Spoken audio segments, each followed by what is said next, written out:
So today we're going to talk about how to fix something that has been herniated into a nerve when you're getting pain down the leg.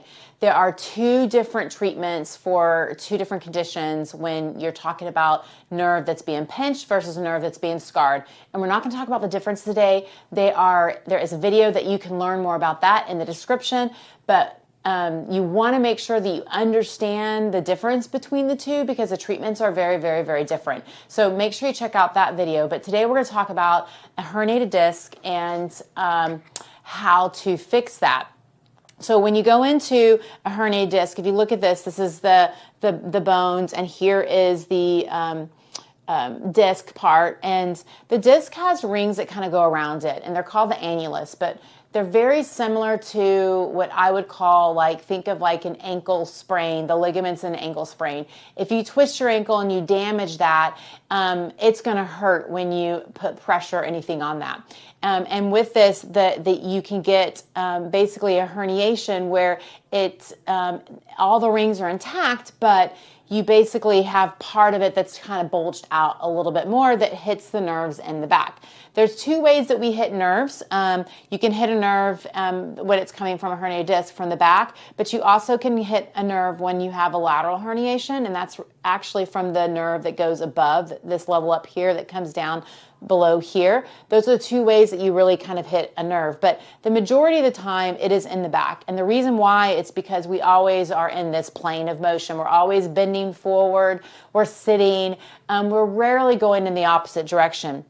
So it's important to know, if everything is intact, you're going to be able to know that it's intact by things that you do. Like, I can do positions that make it better, and I can do positions that make it worse. My pain can come, my pain can go, my pain increases, my pain decreases. Those are all very, very good signs that one, you can totally solve this problem, and two, that the disc is intact. It hasn't been ruptured where material has gone outside the borders of those rings that we just talked about.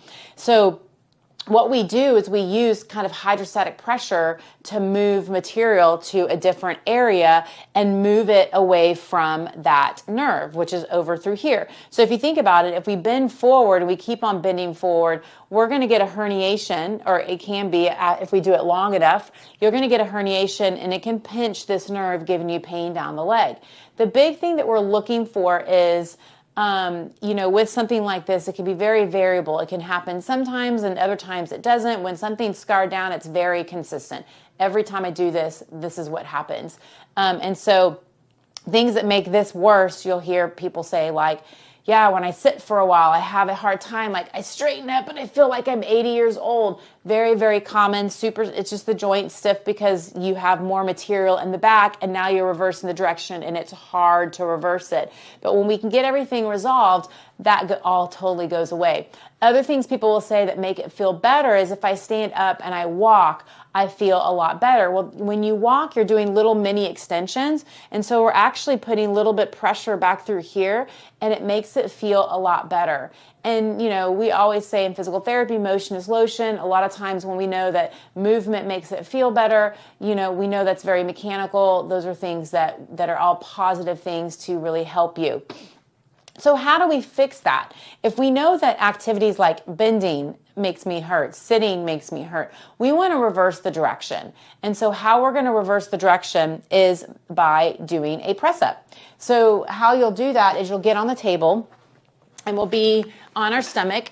You want your hands underneath the shoulders, kind of where the shoulders are, and you're going to keep the hips relaxed. You want the glutes relaxed. You don't want to tense them up. You just want to relax it.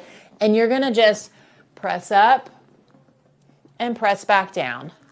Now, you may be stiff and you may look like this. That's okay initially. There's other things that we can do to kind of help you if you're super, super stiff.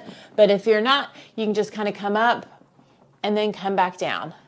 And doing 8 to 10 of them, and really making sure your glutes are relaxed, that they aren't you aren't squeezing those glutes for protection. Just relax them and then come back down.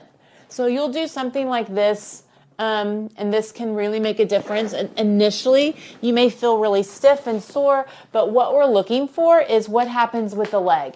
If you're noticing that pain is in the calf part of the leg, and as you do it and you stand up and it's like, oh, it's going away. Now it's in the upper part of my leg. It's not in my lower part of my leg. Those are very, very good signs. We're moving in the right direction. You have the right dose. If you're noticing that, gosh, it's putting more pain and it's going down my leg, now it's going farther or it's intensifying my leg, that's cautious. We need to go in and reassess and make sure like this may not be the direction for you. We may have to go in a different direction.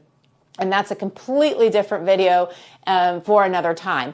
So you really want to manage and to kind of see what those leg symptoms are, because when they move up the leg, that's what we call centralization. That's actually a good sign. We're moving in the right direction. And so you want to kind of pay attention to the leg pain before, during, and after what's happening. Now, if your back pain's like, ooh, I am really stiff, it actually hurts my back, but my leg pain is actually getting better, a very good sign. Don't worry about the back will come. With time, the back is just super stiff, and as we get more mobility through there, everything starts resolving and you start feeling a lot better. Now, other ways that you can do this as well is you can stand up against the counter, and if you do it, this table's actually too low. You can bring your legs a little bit wider, and then you can kind of bend backwards this way and then kind of come up. Sometimes if you're stiff, this is a good one to do as well. You can stand, bend backwards, and you want something that's going to hit you right along here on the back, so that almost is giving you a little bit of overpressure in that area. Again, another good way of doing it, if the press-ups aren't quite working, it's another version of doing some extensions. And again, the reason why we're doing this is because we're trying to put pressure on the disc on the back part of the disc. And we're trying to move everything away from the nerve. And as you move things away from that nerve, you're going to notice that the leg pain is going to get better. It's going to centralize to your lower back. If your back intensifies, I don't really worry about that if the leg pain is doing a lot better. But this is how you can fix a herniated disc that is pinching up against a nerve, which is fantastic. This is an exercise I do regularly because we are always in a bent forward position, always looking down, always sitting. I might be cycling, which is a bent forward position. We just do that position all the time, and we need to counterbalance that by moving the body in the opposite direction. Now, when people say, oh, don't go into extension, it's really dangerous. It's really dangerous for the back. Actually, when you look at the research and the pressure, when you go backwards, you're taking pressure off the area, you're taking pressure off the spinal cord, you're taking pressure off the nerves. When you bend forward, you're increasing that pressure in that disc. Not a good thing. So it's really important that we balance that, and we're meant to move forward, we're meant to move backwards, we're meant to move in all these different positions. But if we're always moving in the same position over and over and over again, it creates this pathway, this pattern that will lock us up, and we need to go in that reverse direction. I hope you like this information. My name is Stephanie. I'm with Empower Physical Therapy, and we help clients all the time understand their bodies better, getting to the source of the problem, helping them avoid surgery, injections, and medications. We often get clients that have been to 4, 5, 6, 7 different healthcare providers without solutions, but get solutions here. If you like our content that we put out, make sure you like this, subscribe to our channel. Again, we have other videos related to this, specifically about a nerve that's been scarred down and what you can do with that and how to know about the difference. Those videos are in the description, so make sure you look at those as well. Until next time.